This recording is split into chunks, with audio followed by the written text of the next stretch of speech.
అనేక మంది పేదవారి కుటుంబాలను పైకి తీసుకురావడానికి ప్రారంభించిన పనిలో ఇప్పటికే 1,00,000 కుటుంబాలకు పైగా ఇవాళ పేదరికం నుంచి బయటకు వచ్చే పరిస్థితి ఉందంటే ఇంకా రానున్న 4 సంవత్సరాలు ఎంతమందికి అది లబ్ధి చేకూరుతాం ఒకసారి ఆలోచించుకుంటే ఇవన్నీ కూడా గొప్ప విషయాలు.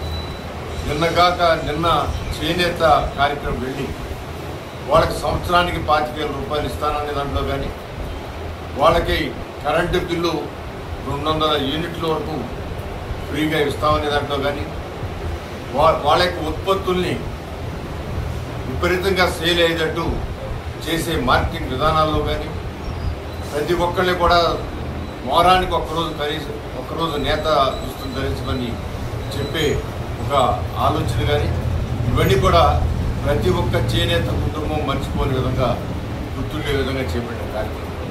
ఆ ఒకటే కాదు, అవకాశం వచ్చినప్పుడల్లా ప్రతి ఒక్క పేదవాడిని ముందుకు తీసుకెళ్ళడానికి చేసే కార్యక్రమం V4 ద్వారానే కాకుండా ఇవాళ నాయ గ్రామం సిల్లులు పెట్టుకుంటే వాళ్ళ కరెంట్ ఇచ్చేదానికి, ఇవాళ ఉచిత బస్సు ఏర్పాటు చేస్తే ఆటోలో వాళ్ళకి కొంచెం ఏమైనా ఇబ్బంది అవుతామో అని చెప్పి ఆలోచించి వాళ్ళకి ఫైనాన్స్ అందించే సహకారం కానీ, ఇవన్నీ కూడా అటు కర్ణాటకలో ఉచిత బస్సు ఉన్నా పెద్ద ఆటోలు ఇబ్బంది పడతారు, ఇటు తెలంగాణలో ఉన్న పెద్ద ఆటోలు ఇబ్బంది పడతారు.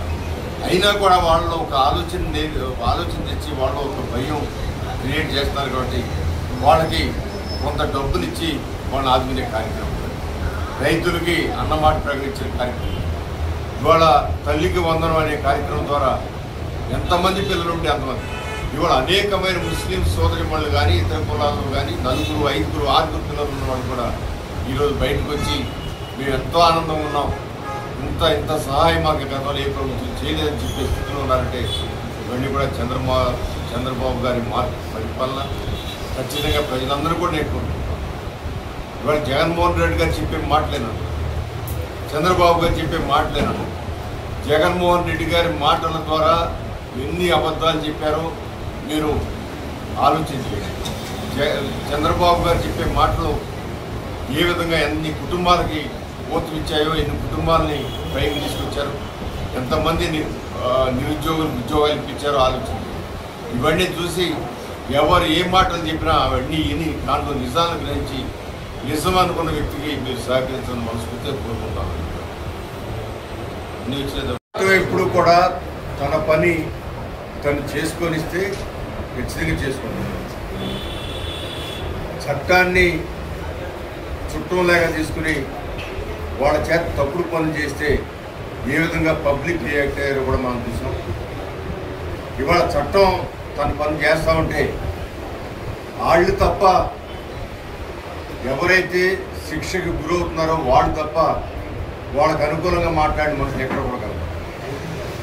ఆ రోజు నారా చంద్రబాబు నాయుడు గారు అరెస్ట్ చేస్తే ఈ రాష్ట్రం కాదు, ఈ జిల్లా కాదు, ఈ దేశం కాదు, ఇతర దేశాల్లో నివాసం ఉంటున్న అనేక మంది స్పందించి ఇవాళ మేము ఈ దేశంలో స్థిరపడి ఆర్థికంగా మేమే కాకుండా మా కుటుంబాలు కూడా ఆర్థికంగా పైకి వచ్చామంటే నారా చంద్రబాబు నాయుడు గారు ఇచ్చిన భిక్షాన్ని కానీ లేదా ఆయన చేసిన సహాయం అని అనేక మంది చెప్పారు. ఇవాళ జగన్మోహన్ రెడ్డి గారిని అరెస్ట్ చేస్తే ఏమన్నారు? ఇప్పుడు అరెస్ట్ చేసిన 16 నెలలు జైల్లో ఉన్నప్పుడు ప్రజలు ఏమన్నారంటే తింటే తిన్నాడండి, ఎవరు తిన్నా అన్నారు తప్ప మా నాయకుడు తినలేదని చెప్పి గుండెల మీద చేసింది ఎవరు చెప్పలేదు. తింటే తిన్నాడు, ఎవరు తిన్నా అని సమర్థించుకోవడానికి ప్రయత్నం చేశారు. అది చంద్రబాబు గారికి జగన్మోహన్ రెడ్డి గారికి. ఈ రోజున కట్టల డబ్బుల మధ్య మనుషులు నడియాడుతూ ఉంటే ఆ మనిషి వాళ్ళ మనిషిని రుజువులతో సహా చూపిస్తూ ఉంటే ఆ కట్టలు లేదు 2,000 ఉన్నాయేంటి, అది 2,000 దాన్ని ఉక్కిరించే ప్రయత్నం చేశారు తప్ప ఏ కట్టలైనా ఈ డబ్బు కట్టలు లేదా నకిలీ కట్టలు అనుకోండి, ఆ మనిషి అక్కడ చక్కగా లెక్కలు వేసుకుంటూ ఆనందం తిరుగుతున్నాడు. మీ మనిషి అక్కడికి ఎందుకు వస్తాడు నకిలీ కట్టలు అంటే? ప్రతిదాన్ని ఏ విధంగా వివేకానంద రెడ్డి హత్యని గుండెపోటుగా చిత్రించడానికి ప్రయత్నం చేసి అది విఫలమైతే చివరికి నారా చంద్రబాబు నాయుడు గారు చంపించారు మా బాబు అని చెప్పిన మాటలకి తర్వాత పరిశోధనలు తెలిసిన విషయాలకి ఎంత వ్యత్యాసం ఉందో మనం చూసాం. నారా చంద్రబాబు గారి జీవితంలో ఆయన సుదీర్ఘమైన రాజకీయం 1 సంవత్సరం కాదు 2 సంవత్సరాలు నాకు తెలిసి ఈ రాష్ట్రంలో ఈ తెలుగు రాష్ట్రాల్లో అన్ని సంవత్సరాలు ముఖ్యమంత్రి చేసిన వ్యక్తి లేరు. అన్ని సంవత్సరాల నుంచి శాసనసభ్యుడిగా కంటిన్యూస్గా ఉన్న వ్యక్తి కూడా ఎవరు. అలాంటి వ్యక్తిని జగన్మోహన్ రెడ్డి గారితో పోల్చడానికి చేసే ప్రయత్నం కానివ్వండి, ఆయన అనేకమైన ఉదాహరణల ద్వారా ప్రజలు చూపించారు. ఒక హైటెక్ సిటీ కట్టి హైదరాబాద్ రూపురేఖలు మార్చే విధంగా చూపించారు. ఒక రాజధాని నిర్మాణం కోసం రైతుల దగ్గర ₹1 వెచ్చించకుండా 33,000 ఎకరాలు తీసిన 6 సామర్థ్యాలు